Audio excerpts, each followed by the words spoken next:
ज्यावेळेस प्रभूने मंडळीची स्थापना केली, मंडळीच्या स्थापनेबरोबर मंडळीची व्यवस्था देखील ठरवली गेली, मंडळीचे सिद्धांत ठरवले गेले. तुमच्या हातात ज्या नोट्स आहेत त्या थोड्या अपूर्ण आहेत, मी घाईघाईच्या बनवलेल्या आहेत. त्या पुन्हा एकदा रिवाइज होतील त्यावेळेस मी तुम्हाला देईन. अजून आपल्याला बरेच 12 धडे शिकायचे, त्याच्यामध्ये तोपर्यंत काही नवीन गोष्टी ऍड करून मी त्या तुम्हाला, परंतु प्राथमिक गोष्टीवर तुम्हाला मनन करण्याकरता होमवर्क पण द्यायला सांगितलंय त्या आमच्या. तर आता होमवर्क लिहून घ्या. पहिला धडा जो आपण पाहिला गृहपाठ, आपण काय पाहिलं? उपमा पाहिला ना. उपमांमध्ये आम्ही काय पाहिलं? अधिकार आणि जबाबदार. त्या ठिकाणी 7 उपमा आहेत. प्रत्येक उपमा आम्हाला काय अधिकार देते, प्रत्येक उपमा आम्हाला काय जबाबदारी देते. 2 शब्दांमध्ये 2 ओळीमध्ये ते यायचा. उदाहरणार्थ बघा, मंडळी कळप आहे, कळप ही उपमा आम्हाला ही जबाबदारी देते. उदाहरण हा अधिकार देते. त्याचं एखादं उदाहरण किंवा वचन त्याला देता आलं त्याच्याशी रिलेटेड तर अधिक चांगलं. तर अशा प्रकारे तुम्हाला तो अभ्यास पहिल्या धड्याचा पूर्ण करता. दुसऱ्या धड्यामध्ये मंडळीची महान सत्य दिलेली आहे. म्हणजे मंडळी कुठल्या सत्यांवरती विश्वास ठेवते, कुठल्या सत्यांवरती, प्रिन्सिपलवरती ती आधारलेली आहे. ही सत्य आम्हाला माहीत असणं आवश्यक आहे. आज ज्यावेळेस आम्ही बाहेरच्या इतर मंडळांविषयी पाहतो किंवा वेगवेगळ्या डिनॉमिनेशन्स कडे पाहतो, संप्रदायांकडे पाहतो, त्यावेळेस लगेच आम्हाला काही गोष्टी खटकतात. त्याचा अर्थ असा की काही गोष्टी आमच्या अंगवळणी पडलेल्या आहेत सत्यानुसार. काही सत्य आम्हाला लहानपणापासून शिकवण्यात आले, ते ऐकण्यानुसार आमच्या अंगवळणी पडलेल्या आहेत. पण काही सत्य आम्हाला शिकावी लागणार, जे आमच्यापासून तरी दुर्लक्षित राहिलेले आहे. तर त्यापैकी काही सत्यांचा विचार या अध्यायात किंवा या पाठामध्ये केलेला आहे. तर मंडळीच्या सत्यांमधला हा एक पैलू आहे, तो मी तुम्हाला आता सांगितला. अशी काही सत्य आहेत की जी माहीत नसल्यामुळे मंडळीच्या एकतेला किंवा मंडळीच्या पावित्र्याला तडा जाण्याची शक्यता आहे. तुमच्या हातात नोट्स आहेत बघा, त्या ठिकाणी आम्ही पहिलाच मुद्दा आहे, मंडळी एक आहे, शरीर एक आहे.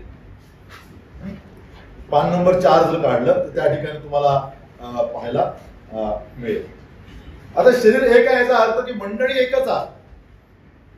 प्रभू येशू ख्रिस्तावरती विश्वास ठेवणाऱ्या यहुदी, परराष्ट्रीय आणि इतर कुठल्याही वंशातील व्यक्तीला प्रभू मंडळी म्हणून एकच पाहतो.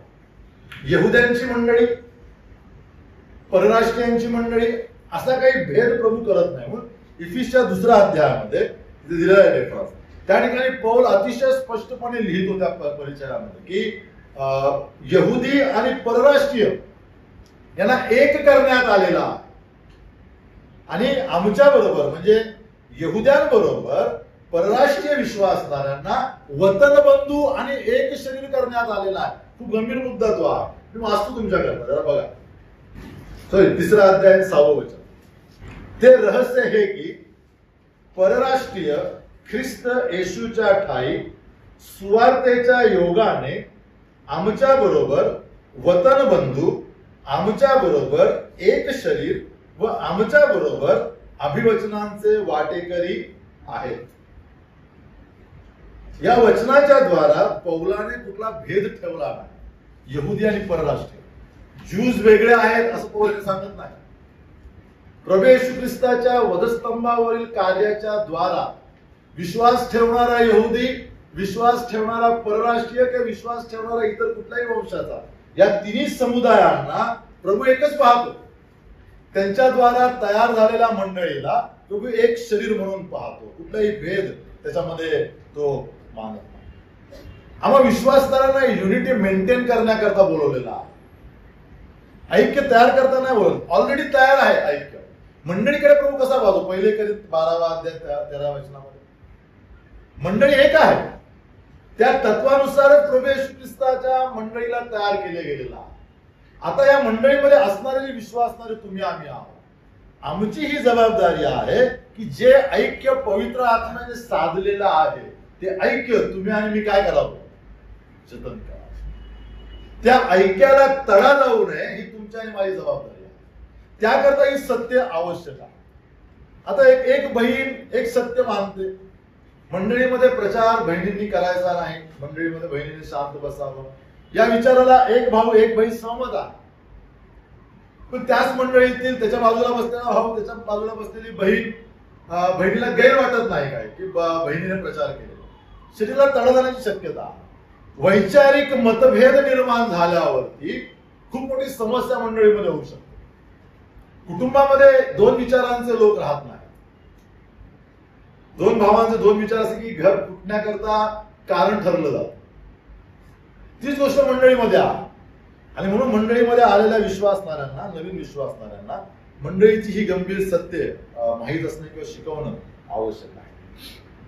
त्यानंतर दुसरा पैलू बघा, ख्रिस्त हा शरीराचे मस्तक आहे. पुढचा पाठ आपल्याला ख्रिस्ताचे मस्तकत्व आहे त्याच्यामध्ये मला वाटतं 4था धडा, त्यामुळे ह्यावरती जास्त विचार करणार नाही. मस्तक आहे याचा अर्थ मस्तकाचा अर्थच अधिकार दिलेला आहे. जसं मगाशी म्हटलं की प्रभू येशू ख्रिस्त जर आमच्या जीवनाची प्राथमिकता नसेल, अल्फा आणि ओमेगा नसेल, तर आम्ही अपयशी याजक म्हणून या मंडळीमध्ये जाऊ शकतो. तर तोच मुद्दा या ठिकाणी आहे. मंडळीला मस्तकत्व ख्रिस्ताचा आहे, म्हणजे मंडळीने सर्वस्वी ख्रिस्ताच्या अधीन असावं अपेक्षा केलेली आहे. मंडळीने मार्गदर्शन ख्रिस्ताकडनं घ्यावं.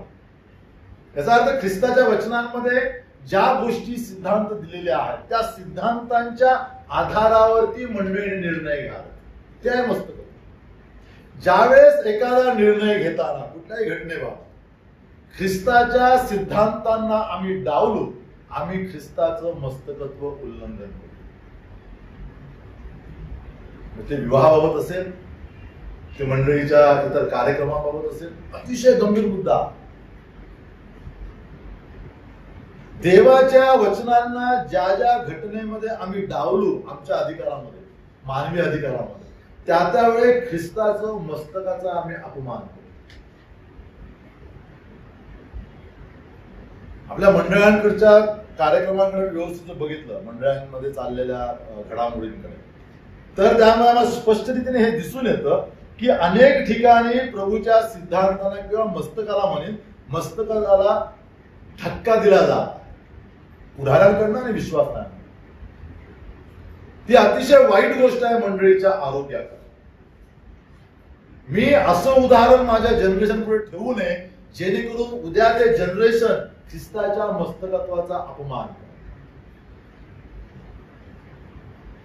विवाहाबाबत गंभीर वचन आमच्या समोर आहे, परंतु आमचे अनेक लोक विवाहाबाबतचे मुद्दे अतिशय सहज जगाप्रमाणे टाळताना दिसतात.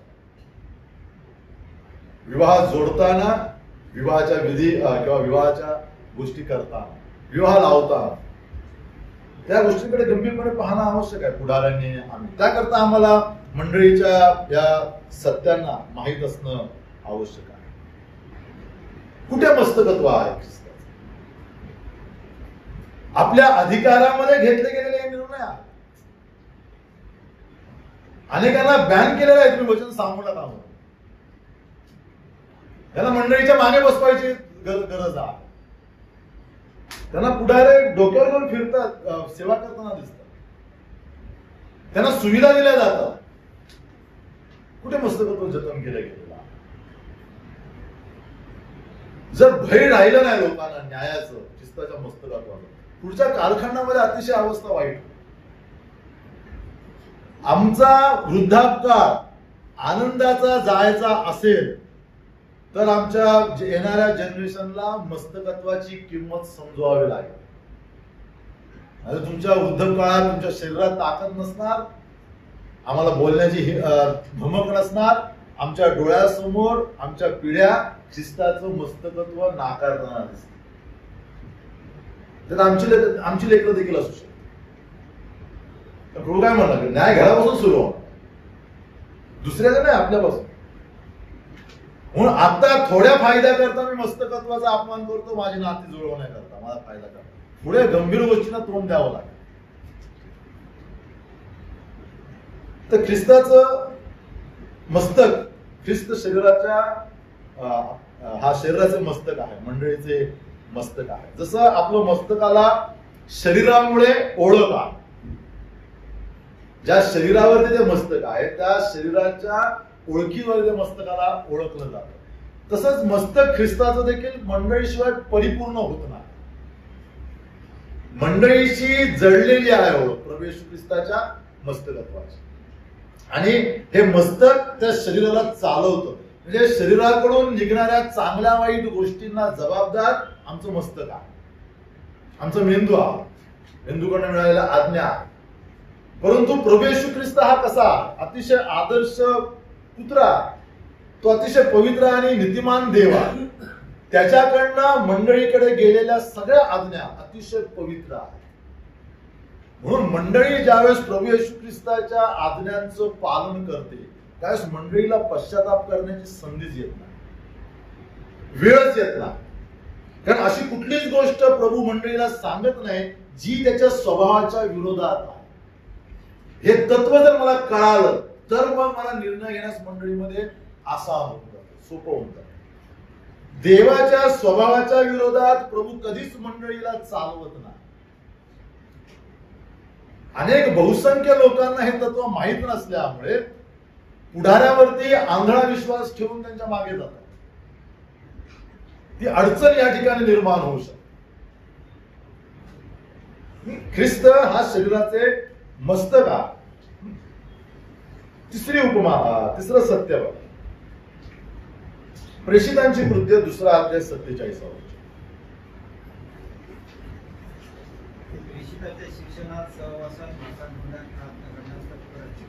ते प्रेषितांच्या शिक्षणात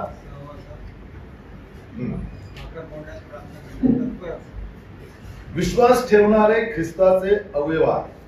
भाग आहे काय?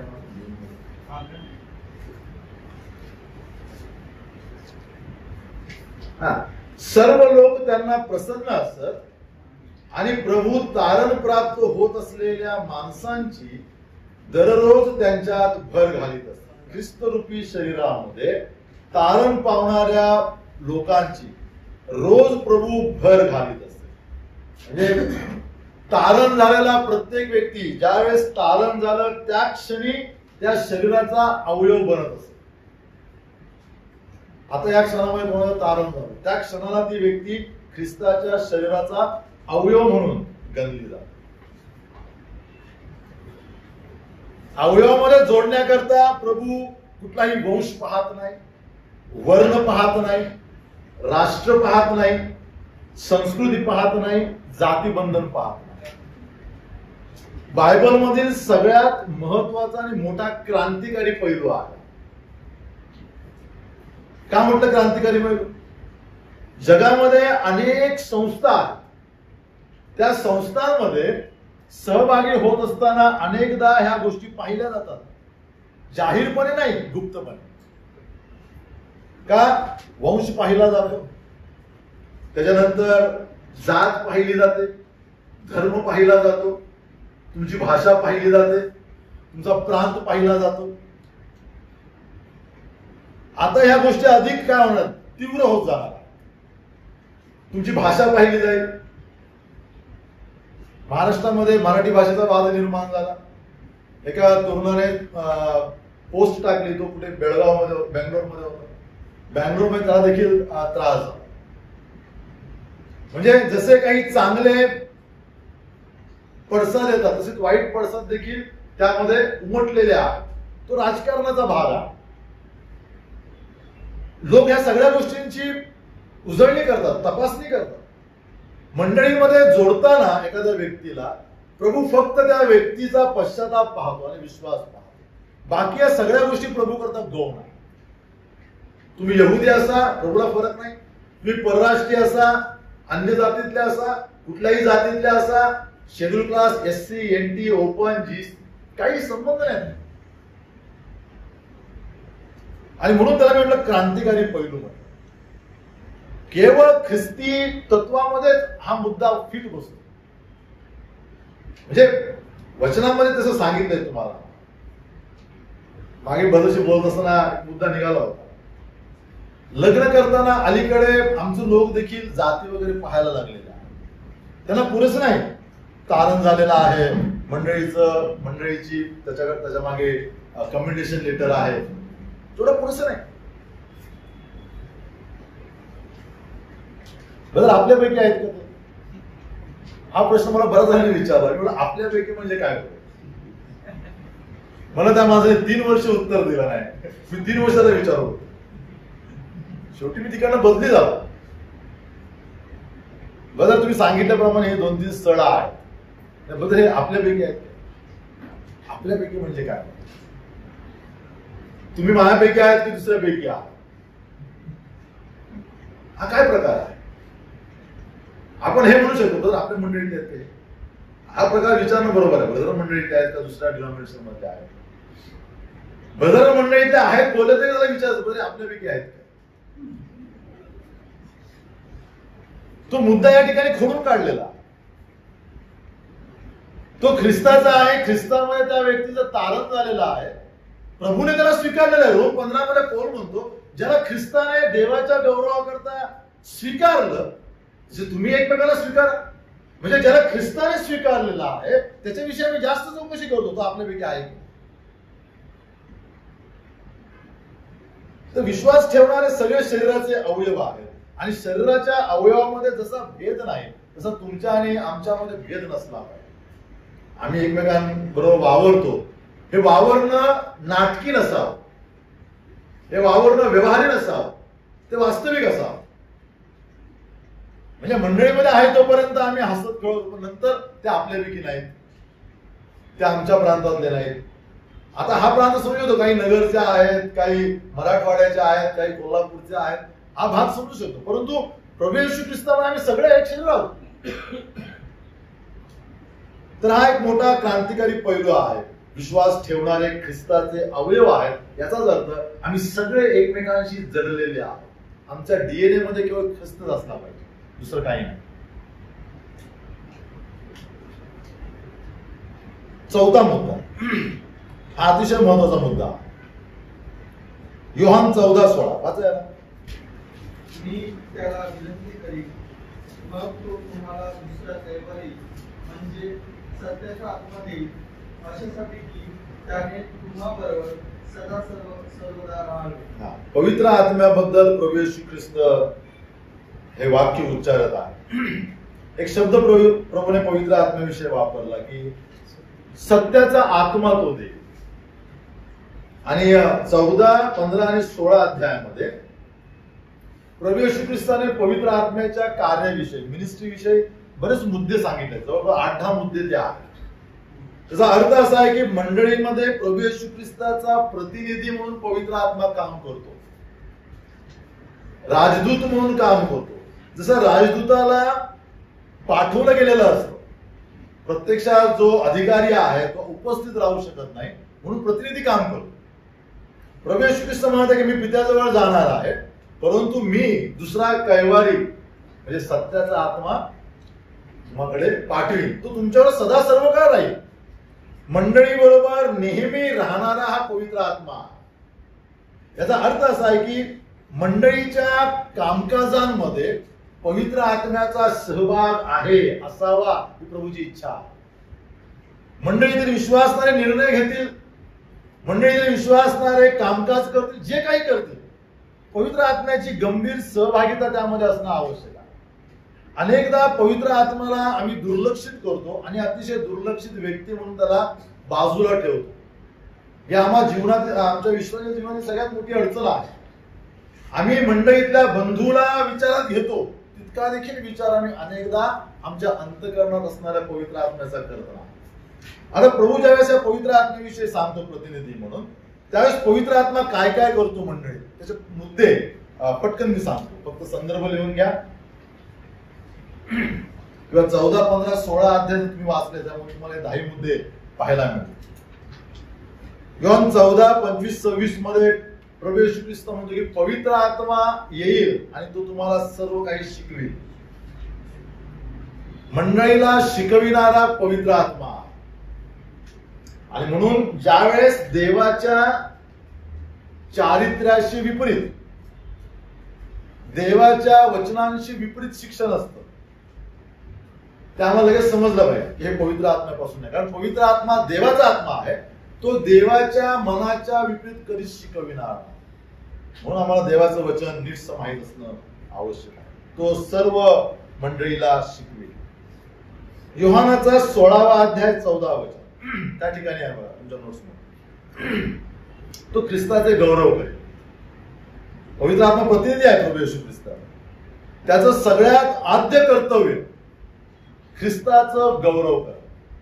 म्हणजे ज्या व्यक्तीच्या अंतःकरणामध्ये पवित्र आत्मा वस्ती करून आहे, त्या व्यक्तीच्या जीवनातील सगळ्या अंगांमधून प्रभू येशू ख्रिस्ताचं प्रकटीकरण व्हावं ही पवित्र आत्म्याची अपेक्षा आहे. गौरव करणे म्हणजे काय? त्या व्यक्तीच्या जीवनाच्या अंगातून ख्रिस्त लोकांना कळावं. वेगवेगळ्या मार्गाने, सेवेच्या मार्गाने, प्रीतीच्या मार्गाने, प्रचाराच्या मार्गाने, आणखी आम्हाला जी जी कामं करता येतात त्या सगळ्या कामातून आमचा ख्रिस्त प्रकट व्हावा. हे काम पवित्र आत्मा त्या व्यक्तीच्या जीवनात करतो. त्याला म्हटलंय ख्रिस्ताचे गौरव कर. पवित्र आत्मा रोम 8:13 मध्ये देहाची कर्मे मारतो. तारण झालं, मंडळीमध्ये आलो तरी आमचा जुना स्वभाव जागृत आहे. वेळोवेळी तो डोकं वर काढतो. पवित्र आत्मा आम्हाला वेळोवेळी वचनांच्या द्वारा, वेगवेगळ्या सभांच्या द्वारा दाखवतो की तू आज देहाने वागलास. म्हणून पौल रोमकरांच्या पत्रात काय म्हणतो की जे करावे ते मी करत नाही, जे करू नये तेच माझ्या हातून घडते.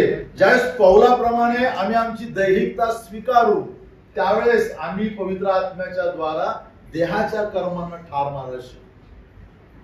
मला पवित्र आत्मा दाखवतो की तुझ्यामध्ये हे देहाचं कर्म आहे. तू आज खोटं बोललास, तू लाचार झालास, तू फसवलंस, तुझ्यामध्ये लोभ निर्माण झाला. हे पवित्र आत्मा दाखवतो. ज्यावेळेस ह्याची जाणीव होते त्या क्षणाला आम्ही पश्चाताप करून ते पाप सोडणं आवश्यक आहे. त्याला म्हटले देहाची कर्मे मार. तर पवित्र आत्मा हे सगळ्यात मोठं काम विश्वासाच्या जीवनात करत असतो. रोम 8:11 तो संजीवन देतो मृत आत्मिक जीवनाला. संजीवनाकरता कुठेही विशेष सभेला जायची गरज नाही. आत्मिक संजीवनाच्या सभा भरलेल्या आहेत या 4 दिवसाकरता. लोक आत्मिक संजीवनाला जात नाही त्या ठिकाणी. 4 दिवस मस्त की आराम करण्याकरता, आरामशीर नाश्ता भोजन करण्याकरता. आत्मिक संजीवन ज्या ठिकाणी तुम्ही बसलेले आहात त्या ठिकाणी होतं. संजीवन होतं म्हणजे काय होतं? आम्ही जगामध्ये राहिल्यावरती जगाची धूळ आमच्या आत्मिक अंगावरती पडते. आमचं प्रार्थनेचं अंग दुर्बळ होतं, आम्ही प्रार्थना करणे बंद करतो. आमचं मननाचं अंग दुर्बळ होतं, आम्ही मनन करणे बंद करतो. आम्ही सेवा करण्याकरता बंद करतो. आम्ही सहभागितेमध्ये जाणं बंद करतो. आम्ही प्रभूचे विचार करणं बंद करतो. ज्यावेळेस अशी परिस्थिती एका विश्वासाच्या जीवनामध्ये येते त्यावेळेस ती आध्यात्मिक मृतावस्था असते. बघा आपल्या जीवनात आहे का? माझं प्रार्थनामय जीवन वाढलंय 2024-25 मध्ये की कमी झालेला? माझं मनन वाढलंय की कमी झालेला? माझी सहभागिता वाढलेली आहे की कमी झालेली आहे? माझी सेवा वाढली आहे की कमी झालेली आहे? मी मोकळ्या वेळेमध्ये विचार कोणत्या गोष्टींचा करतो? शेअरचा विचार करतो का? कुठे शेअर गुंतवावेत? कधी सोनं खाली येईल? नगरमध्ये हा प्लॉट खाली आहे काय, घ्यावा की न घ्यावा? कोणते विचार करतो? हा विचार करतो की प्रभूच्या वचनांविषयीचा विचार करतो की प्रभूच्या मंडळीविषयी विचार करतो? हे जर परीक्षण आम्ही स्वतः केलं पाहिजे. स्वतःलाच त्या कटघऱ्यामध्ये उभं केलं पाहिजे दोषी म्हणून. ज्यावेळेस आम्हाला याचं उत्तर मिळेल की नाही ह्या मृतावस्था माझ्या जीवनात आहे, ज्यावेळेस हे उत्तर आम्हाला पश्चाताप करण्यास प्रवृत्त करेल त्यावेळेस पवित्र आत्मा आमची एक एक अंगे संजीवित करेल. पुन्हा प्रार्थना करण्यास प्रोत्साहन देईल, पुन्हा मनन करण्यास प्रोत्साहन देईल, पुन्हा आत्मिक विचार करण्यास प्रोत्साहन देईल. ज्यावेळेस ही प्रक्रिया आमच्या जीवनात तयार होते त्याला संजीवन म्हटलेला. त्याला कुठे थंड हवेच्या ठिकाणी जाण्याची गरज नाही. मीरा रोड मध्ये ते संजीवन येऊ शकतं, कळव्यामध्ये देखील 10x20च्या रूम मध्ये ते संजीवन येऊ शकतं. लोकांनी उगाच आपली दुकानं चालवण्याकरता 4 दिवस आत्मिक संजीवनाची सभा लावलेली आहे. नक्की होत असेल त्या ठिकाणी सभा, परंतु व्यक्तीला माहिती पाहिजे ना मी मेलोय ते. आत्मिक दृष्ट्या मी मृत आहे हे माहिती पाहिजे. ज्यावेळेस त्याला हे कळेल, ती संजीवनाची पहिली पायरी आहे. पवित्र आत्मा आमच्या जीवनात संजीवन देतो. रोम 8:16, गलती 4:6 आणि योहान 12:16 मध्ये रोम तो पवित्र आत्मा आठवण करून देतो. ज्या गोष्टी मी तुम्हाला शिकवल्या, अनेकदा काही पापांची आठवण करून देतो. कधीतरी आम्ही अज्ञानात अशक्ततेत काही गोष्टी केलेल्या असतात. व्यवहारिक ओढाताणीमध्ये ते विसरून गेलो असतो. आठवड्याने, 10 दिवसाने, 4 महिन्याने, कधी कधी लगेच पवित्र आत्मा लगेच सांगतो, स्मरण करून देतो, चूक केलीस. छाती धडधायला लागते की झाले कसं, छाती धडधायला लागते, मग प्रार्थना करावी लागते. प्रार्थना केल्यावर थोडी मग हळूहळू ती धडधड कमी होत जाते. काही असेल, कोणाला रागाने बोललो असतो आपण, कोणाशी काही विवाद झाला असेल, तर या गोष्टी पवित्र आत्मा आम्हाला जशा चांगल्या गोष्टी आठवण करून देतो, तसंच आमच्या जीवनातील पाप आम्हाला आठवण करून देतो. पवित्र आत्मा मध्यस्थी करतो प्रार्थना करण्यात. प्रभू येशू ख्रिस्ताच्या मध्यस्थीकडेला जर आम्ही पाहिलं, आम्हाला ती मध्यस्थी कळली, तर ही मध्यस्थी आम्हाला कळेल. पापी मनुष्याकरता प्रभू येशू ख्रिस्ताने मध्यस्थी केली. पापी मनुष्य स्वतः मरण्यास तयार असला तरी त्याचा उपयोग नाही, मरून सुद्धा. म्हणून प्रभू येशू ख्रिस्त म्हणाला की पित्या मी मरतो, आणि आता माझ्या मृत्यूच्या द्वारा तुला जे काही या व्यक्तीकडनं पाहिजे आहे ते सगळं माझ्याकडनं घे. रक्त घे, पवित्र शरीर घे, प्रामाणिकपणा घे, आज्ञाधारकता घे, सगळं घे. ते सगळं काही प्रभू येशू ख्रिस्ताने वधस्तंभावरच्या मरणाच्या द्वारा पित्याला दिलं. आता माझ्या या मृत्यूवरती जगातला कोण मनुष्य विश्वास ठेवेल, त्याला तू काय दे? पापांची क्षमा. तर ही मध्यस्थी आहे. प्रभू या ठिकाणी पौल म्हणतो की पवित्र आत्मा प्रार्थनेकरता मध्यस्थी करतो. त्याच्या आधी वरती तो लिहितो की तुम्हाला प्रार्थना यथायोग्य कशी करता आली पाहिजे ते माहित नाही, कारण आमचा स्वभाव पतित आहे. पतित स्वभावामुळे आम्ही स्वार्थी आहोत. आमच्या सगळ्या प्रार्थना आमच्या भोवती केंद्रित असतात, स्वभोवती. मी, माझे आणि माझ्यासाठी. याच्या पलीकडे आमची प्रार्थना जात नाही. प्रभूने आम्हाला त्याकरता पाचारण दिलं नाही की सूरज इनामदारने फक्त सूरज इनामदार, त्याचं कुटुंब, त्याची मंडळी एवढ्याकरताच प्रार्थना करा, त्याकरता माझं पाचारण नाही. जर मी अशी प्रार्थना करत असेल तर पवित्र आत्मा माझ्या जीवनात मध्यस्थी करून मला सांगेल की तू या गोष्टींकरता प्रार्थना कर. लहान मुलाला मी पाठीवरती गिरवाला देतो, त्याच्या हाताला बॅलन्स नसतो. टीचर किती लोकांचे आहेत? टीचर ठीक आहे. तुम्ही मुलांना मांडीवर घेऊन गिरवायला शिकवलं असेल आईने, त्या मुलाला लिहायसाठी मुलाचा हात वाकडा तिकडा कुठे इनबॅलन्स, संयम नसतो हातावर. मग आई काय करते? मुलाला हातात मांडीवर बसवते, त्याचा हात पकडते आणि मग वरती असा गिरवतो. आता मुलाचा हात बरोबर अक्षरावरती फिरतोय, पण त्याच्या गोष्टीमुळे फिरतोय का? नाही, त्याच्या कर्तृत्वामुळे नाही. त्याच्या हाताला कोणीतरी धरलेला आहे. कोणी धरलंय? आईने असेल, वडिलांनी असेल, कोणी. त्या हातामुळे त्या मुलाचा हात बरोबर गिरवला जात आहे. आई ज्या मुलाचा हात बघून गिरवायला शिकवते, आई जे करत आहे ती आईची मुलाकरता केलेली मध्यस्थी आहे. पवित्र आत्मा तसाच त्या आईप्रमाणे आम्हाला यथायोग्य प्रार्थना कोणत्या गोष्टी करता केली पाहिजे ते शिकवतो. काही गोष्टी आमच्या समोर आणतो, वेदनेने भरलेल्या, काही अडचणींना समोर आणतो, त्यावेळेस आम्ही प्रवृत्त होतो प्रार्थना करायला. काही गोष्टी अशा आमच्या व्यक्तिमत्वात घडवून आणतो, ज्यावेळेस आम्हाला कळतं की हे दुःख कधी काळी मी घेतलेला आहे, या अवस्थेतून कधी काळी मी गेलेलो आहे, त्यावेळेस आम्ही प्रार्थना करायला तयार होतो. ती आहे पवित्र आत्म्याची मध्यस्थी. वेगवेगळ्या प्रकारे पवित्र आत्मा आम्हाला प्रार्थना करावयास शिकवतो. जर आम्ही प्रार्थना करू की प्रभू मला प्रार्थना शिकव, तर त्याचा अनुभव आम्हाला येईल.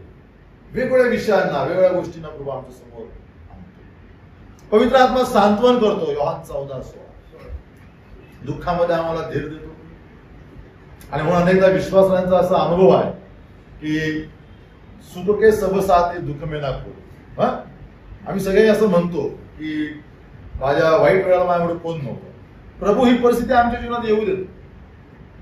जर सगळेच आमचे मित्र नातेवाईक आमच्या अडचणीच्या वेळेस आमच्याबरोबर असतील तर पवित्र आत्म्याचं सांत्वन आम्हाला समजणार नाही. आणि म्हणून तो लोकांना दूर करू शकतो, दूर ठेवतो. आमचे नातेवाईक, आमचे हितसंबंध, मित्र बरोबर अडचणीच्या वेळेत दूर असतात.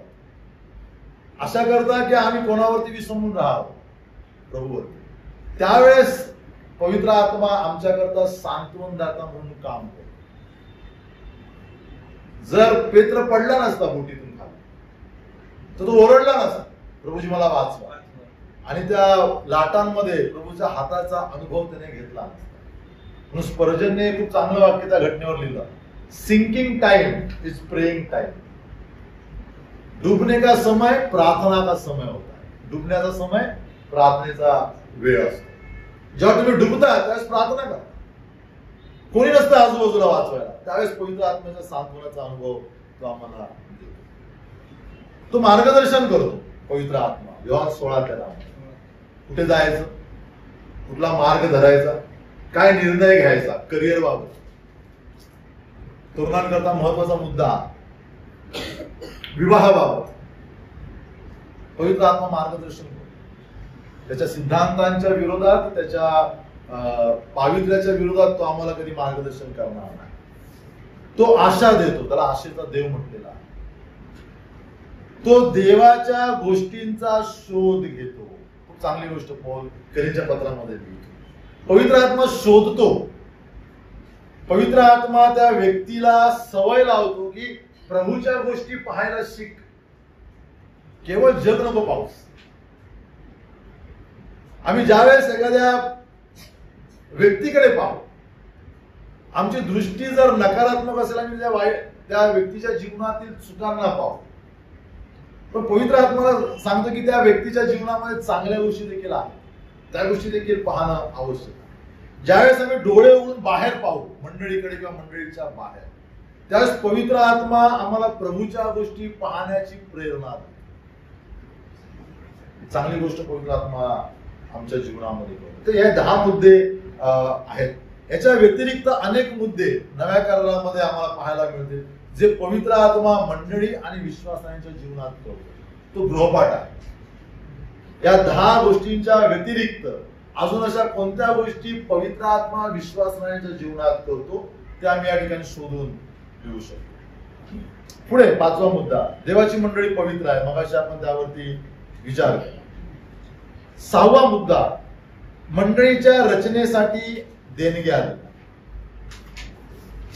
इफिस्कराचं पत्र 4था अध्याय 11 आणि 12 वचन मगाशी जे आपण वाचलं त्या वचनामध्ये पौल या ठिकाणी एक महत्वाचा मुद्दा आहे. बघा कोणाला देणग्या म्हटलेला.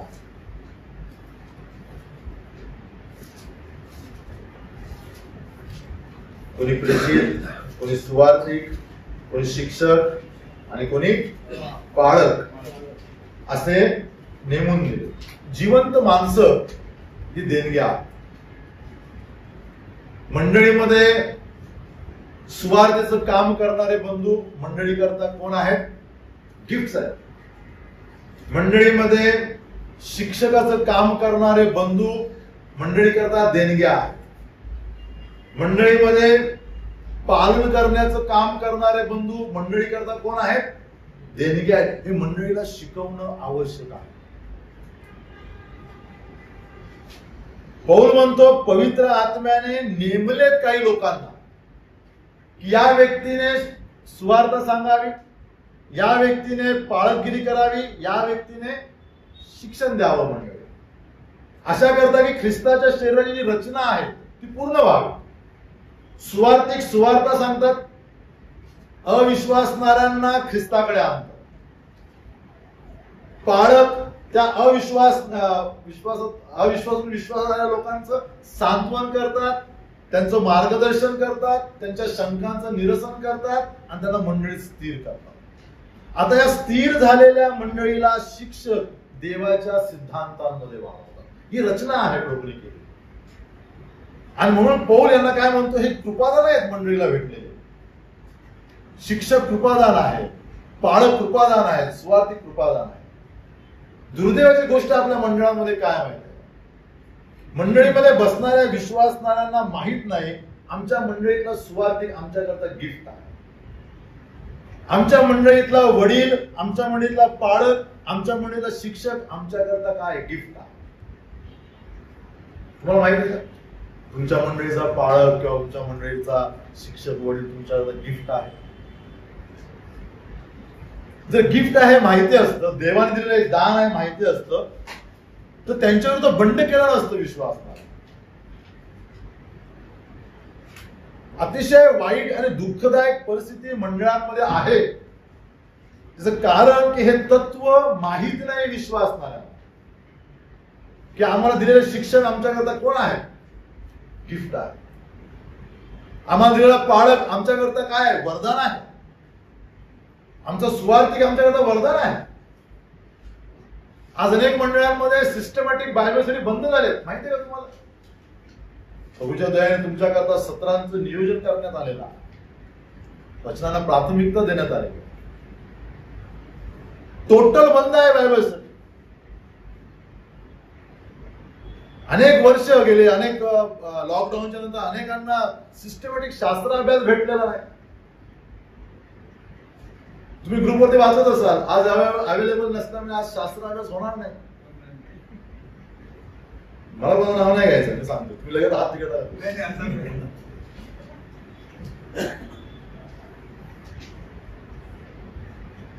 आज अमुक अमुक नाहीत, शास्त्र अभ्यास होणार नाही.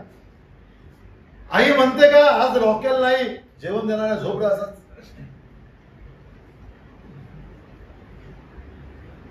काय आज गॅस संपलाय, झोपा असे म्हणते का बायको. आताच बदल म्हणत होते मला, आता मी 8ला उठतो, मला थोड्या दिवसांनी 7ला उठावं लागतं का, सोलोमीला सोडावं लागेल. बापाची चिंता बघा. असं म्हणलंय का ते सोलोमीला, तुझं टाइम तू बघून घे, तू पकड आणि जा पुढे, जेवणावरनं पकड नाही तर डोंबरीवरनं पकड, मला 8 वाजेपर्यंत झोपायचं. मंडळीचा बाप देखील तसाच आहे, तसा असला पाहिजे मंडळीचा बाप. तुमची आध्यात्मिक जेवणाची गरज मी पूर्ण करेन, आणि म्हणून मंडळीला हे कळणं आवश्यक आहे. सुवार्थिक पालक शिक्षक आमच्याकरता वरदान आहे. त्यांच्या विरोधात बोलताना खूप विचारपूर्वक बोलणं आवश्यक आहे. त्यांचा विरोध करताना खूप विचार करून विरोध करणं आवश्यक आहे. हे शिक्षण न दिल्यामुळे आधीच्या पिढ्यांनी आजचे लोक बंडखोर बनलेले, मंडळामध्ये बंडखोर विश्वासाने बसलेले आहेत. हे म्हणून तत्व विल्यम मॅकडोन त्याला चांगलं हेडिंग दिलंय, महान तत्वे मंडळीची, ग्रेट ट्रूथ ऑफ असेंब्ली. कारण आमची आध्यात्मिक गरज पूर्ण केली जाते. प्रेषितांची कृत्य 2 अध्याय 42 मध्ये तत्वदास मंडळामध्ये राहील, सहभागिता राहिली नाही, फक्त भाकर मोडली जाते, बाकीच्या सगळ्या गोष्टी गुंडाळून ठेवलेल्या आहेत. व्यस्तपणामुळे, इतर गोष्टींमुळे, ट्रॅफिक जाममुळे वगैरे वगैरे कारण. तर मंडळीच्या रचनेसाठी प्रभूने आम्हाला देणग्या दिल्या, त्या देणग्यांबद्दल देवाला धन्यवाद दिले पाहिजे, त्याबद्दल प्रार्थना करणं आवश्यक आहे. 1 पेत्र 2 अध्याय 5 ते 9 वचन आपण मगाशी पाहिलं. सर्व विश्वासणारे याजक आहेत. आम्हाला याजकत्व दिलेलं आहे. वांशिक याजकत्व नाही आमचं, किंवा पारंपरिक याजकत्व नाही जे जुन्या करारामध्ये होतं. लेवी वंशाचा व्यक्तीच याजक होत असे. मोशेच्या किंवा अरुणाच्या कुळातला व्यक्तीच प्रमुख याजक होत असे. आता जातीचं बंधनाचं सगळे पैलू तोडलेले आहेत प्रभूने. तुम्ही कुठल्याही जातीचे असा, तुम्ही याजक आहात, तारण झाला आहे. हिंदू धर्मामध्ये आजही शंकराचार्य विशिष्ट पंथाचे निवडले जातात. 4 शंकराचार्य आहेत वेगवेगळ्या ठिकाणी. तिबेटमध्ये लामा देखील विशेष कुटुंबातून निवडला जातो. राजा देखील राजघराण्यातून निवडला जातो.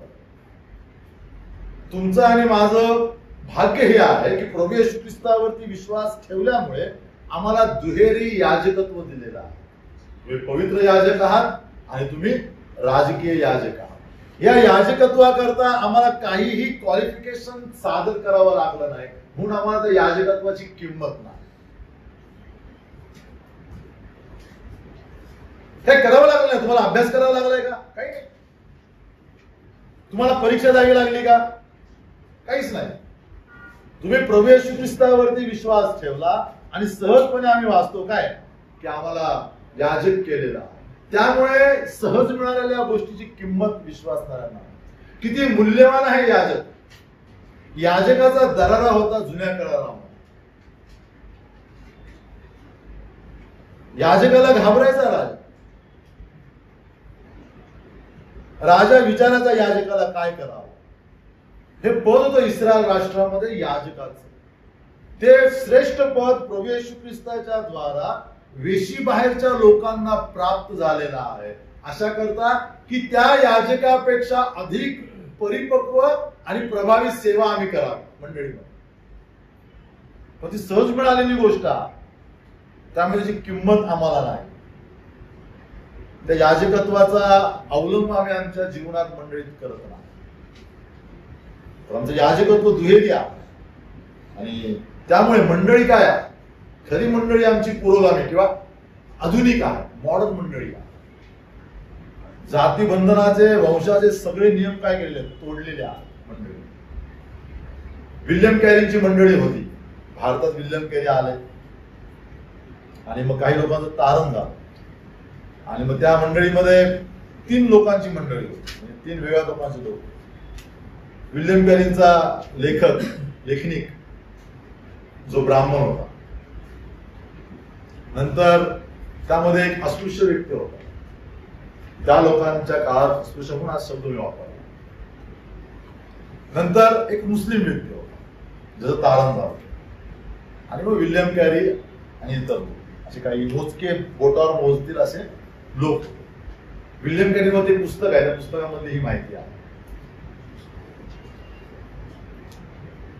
तर भाकर तिघही लोक मोडायचे. 250 वर्षापूर्वीची आपली सामाजिक परिस्थिती अशी होती की ब्राह्मण कोणाच्याही पंक्तीला बसत नव्हते, उभे राहत नव्हते. परंतु विल्यम कॅरीच्या घरामध्ये मंडळीमध्ये मुसलमानाने दिलेला प्याला ब्राह्मण पीत होता. मुसलमानाच्या हातून आलेली भाकर, अस्पृश्याच्या हातून आलेली भाकर ख्रिस्तामध्ये ती खाल्ली जात होती प्रभूभोजनाच्या दिवशी. ते अतिशय चांगलं उदाहरण विल्यम कॅरीच्या मंडळीमध्ये होतं. म्हणजे जगामध्ये भरपूर राज्यक्रांती झाल्या. तुम्ही जर अभ्यास केला असेल, BA ला जर हिस्ट्री वगैरे विषय असेल तर अनेक राज्यक्रांत्या झाल्या.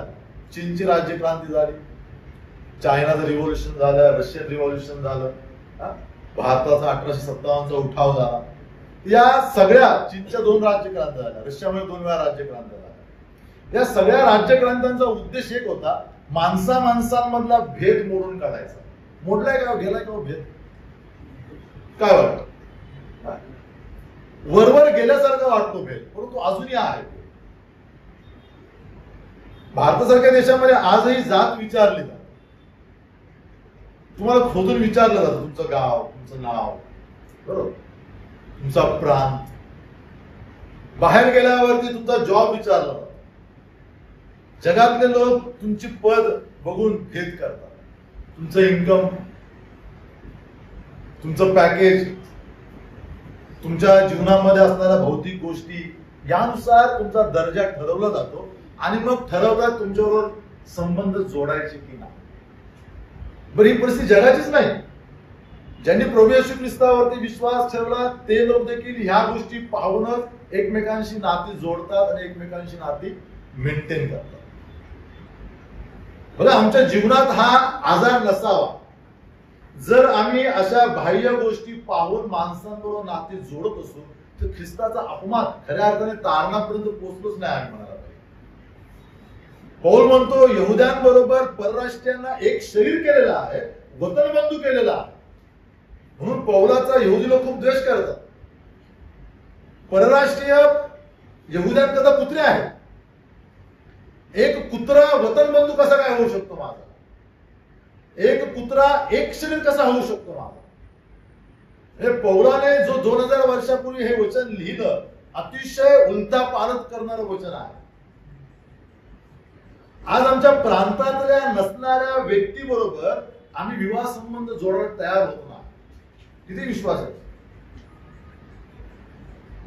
यहुदी परराष्ट्रीयांबरोबर एक शरीर होणार म्हणतो पौल, प्रभू येशू ख्रिस्तामुळे वतन बंधू होणार म्हणतो पौल. किती द्वेष केला यहुद्यांनी पौलाचा, म्हणून मारायला तयार झाले, उपवास केला लोकांनी, याला त्याचा खून करूया. आमच्या जीवनात देखील असा भेद आहे का? एका व्यक्तीकडे बघताना आम्ही त्याची प्रतिष्ठा बघतो का? त्याची आर्थिक परिस्थिती बघतो का? त्याच्या भौतिक समृद्धीकडे पाहतो का? जर असेल तर अतिशय दुर्दैवी गोष्ट आहे. पवित्र आत्म्याला न आवडणारी ती गोष्ट आहे. मंडळी एक शरीर आहे, आम्ही सगळे त्याचे अवयव आहोत. माझा उजवा हात डाव्या हाताचा भेद करत नाही, पायाचा भेद करत नाही. मी माझ्या बाजूला, माझ्या पुढे मागे बसणाऱ्या भावा बहिणीचा देखील द्वेष करू शकत नाही. ख्रिस्ताच्या शरीराचा सदस्य. हा विषय तुमच्या आणि माया करता येणाऱ्या कालखंडात आशीर्वादाचा व्हावा. आम्ही 2 धडे शिकलो. प्रभूची इच्छा असेल तर पुढच्या वेळेस चर्चा करून पुढच्या मुद्द्यांकडे आपण जाऊ.